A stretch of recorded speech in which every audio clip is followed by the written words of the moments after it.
FPL managers, we are back with another FPL draft, and today we are looking at a Haaland and Salah draft. I made this team not thinking I would like it too much, but it's slowly becoming one of my favourite teams I've made so far, so we're gonna go take a look at it. Make sure you like and subscribe. Let's go. We're gonna have a quick look at the fixture run again like we did last time. Real quick. Looking at the fixtures here, it is quite a decisive reason as to why I kind of like the Haaland plus Salah draft.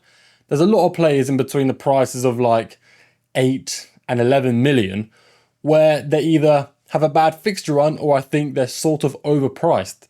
There's not a lot of players I like in that price range, which is why I kind of like the idea of Haaland plus Salah, because there's a lot of players cheaper than 8 mil who I do like the look of, who I do think are good value. So that's why this draft does actually kind of work. The only way you are going to get value out of Haaland and Salah is by captaining them both on a regular basis. That's the same with any player who costs over 10 million. And their captaincy does rotate quite nicely. So this draft can work. It's just very, very risky because if you want Palmer or Saka or Isak, it's going to be very hard for you. But who needs those type of players when you got Salah and Haaland? We're going to start with the defense and goalkeeper. We got Sanchez in goal. We got Aina as a 5 million defender, Tarkowski and Konza. I know a lot of people like Konza to rotate with another 4.5 defender, but I don't think he needs it. Game week 1 is tough, yeah, but after that he can hold his own. The Aston Villa defence is quite good, especially in the home games, and the games they play away are against fairly awful teams. As for Tarkowski, if he doesn't get injured, I believe he is going to be one of the highest scoring defenders this season. He is an essential player for my team. I think at 5.5 mil, he may even be underpriced because he is so good at getting those CBIs. If you don't know what that is, it's clearances, blocks, interceptions for the defensive contribution points. He's got a bit of goal threat from corners. He didn't score a lot last season. He's one of those players that even when he doesn't get a clean sheet, because of these new defensive contribution points, he could get you a 4 or 5 pointer. Aina won't be the same, even though he costs 5 million. He is just playing for a good defense. That's why he costs more than 4.5 million. That Forest defense is very solid. They didn't end the season well, but they've got an easy fixture run to begin this season. And Aina, he did get a couple goal involvements last season. I wouldn't expect that from him this season, to be honest. That's not why I own him. If he does get a goal, I'm not going to complain. He's mainly here for the clean sheet points and maybe the odd bonus point. Sanchez in goal for me, it's not really Sanchez himself. It's that Chelsea are a good team and they have a good fixture run. And last season, Sanchez did get a decent amount of points for saves as well. And you can't say that for a lot of keepers who are, fighting for a top 4 position. In midfield, don't get angry. We have Bruno instead of Wirtz, okay? Guys, relax and let me explain. I think Wirtz is slightly overhyped. Sure, he's going to be a great player, but is he going to be involved in all of the goals? I don't think so. I think he's going to be involved in creating them. But in terms of goal involvements, I'm not really too optimistic for him. You've got Diaz, Salah, Ekitike. Those guys are all playing in front of him. And Wirtz isn't going to have many set pieces at all. Then you look at Bruno Fernandes at 0.5 extra. You've got a similar fixture run to open up the season. You've got someone who is on every single set piece. Someone who is at the heart of everything Man United does. Also, potential defensive contribution points for Bruno Fernandes because he gets a lot of ball recoveries.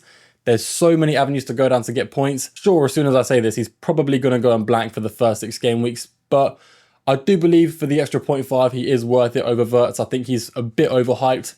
And I don't want to spend that much money on just one attack because we've obviously already got a Salah here as well. If I have Wirtz as well, that's what, 23 mil, nearly a quarter of my budget spent on the exact same attack. If Liverpool have a bad game, I'm almost guaranteed a red arrow. Then we have a midfield 5. We kit it out with 3 more budget players. Kudus at 6.5, I believe may be the best value player in the game. Spurs would not spend that much on someone just for him to sit on the bench. I mean, fair enough, if he starts the first few games and plays poorly, he's not going to start regularly. But I do believe he's going to be starting on the right wing for Spurs. I'm pretty sure he's a right winger at least, if not the left wing. Correct me if I'm wrong. But there's not a lot of amazing options to compete for those winger spots. The fact Thomas Frank is a new manager and he is Thomas Frank's first signing makes me think he's going to be an essential player for that Spurs team as well. And his high ownership shows a lot of people agree with me, so don't sleep on Kudus. Next to him we got Inde, I think that's how you say his name. Everton player, on penalties, great opening fixture run. He's not a spectacular player. He doesn't play for a spectacular team, but he is a player where you see he has a good fixture run. you know you can take advantage of it, then sell him when the fixtures get tough. At 5.5, I was really struggling. I like the idea of Anderson. I like Mayenda. I like Fleming. There's a few players to choose from, but ultimately I'm going with Adingra because I believe he is Sunderland's best player. The risk is that Sunderland do sometimes, well, they don't sometimes, they do play a 4-4-2. They may switch to a 4-3-3. We don't know yet. Normally teams that come to the Prem go to a 4-3-3. 4-4-2 isn't really the meta. It's not really the template, shall we say.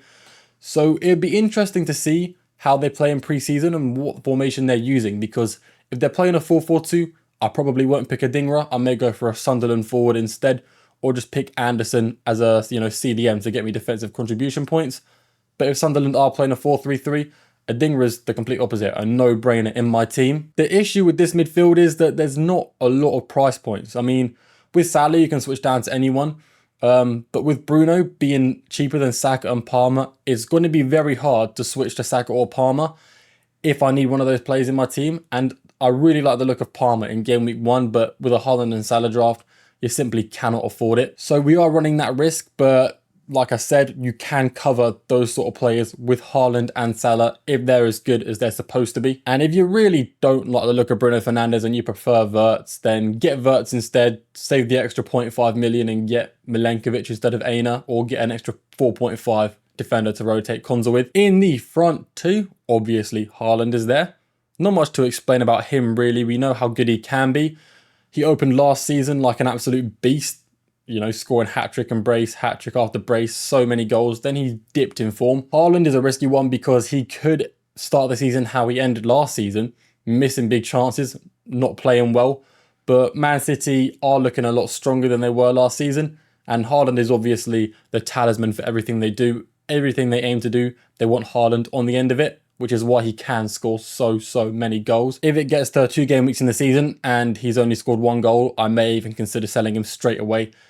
Spread the funds elsewhere, get someone like Palmer in my team, because Haaland is on thin ice already, which is mainly due to his low ownership. If Salah blanks the first 2 game weeks, sure, I'll be a bit wary of him, but Salah's ownership is really high, which means I can afford to hold him in my team if he's not doing insanely well. With Haaland, his ownership is going to be quite low. If he's not doing well, it's not like the entire player base is losing with me. I'm going to be losing by myself. So I need to be really cautious with him, but I do believe he's going to start the season well. Then Pedro, highest owned player in the game. I think some of that is when people are auto-picking their squads. He can play striker, he can play as a winger, so his rotation risk isn't going to be as high as other Chelsea players, but it's still definitely something to consider. For now though, I like him in my team. If it turns out I don't like the look of him too much, Solanke is 7.5 million, who I can do a straight switch to, who's playing Burnley at home in game week 1, so I have a backup plan in position. I would like you guys to let me know what you think of this team, what you would do differently. I think the defence is fairly simple. I want a Chelsea defender, a Forest defender, an Everton defender, an Aston Villa defender, and those are the best options. I can't see myself switching off that defence with a Haaland and Salah draft. The midfield, definitely a controversial spot because Bruno's not very popular compared to the likes of Wirtz. Even Marmoush has decent ownership, and I understand why.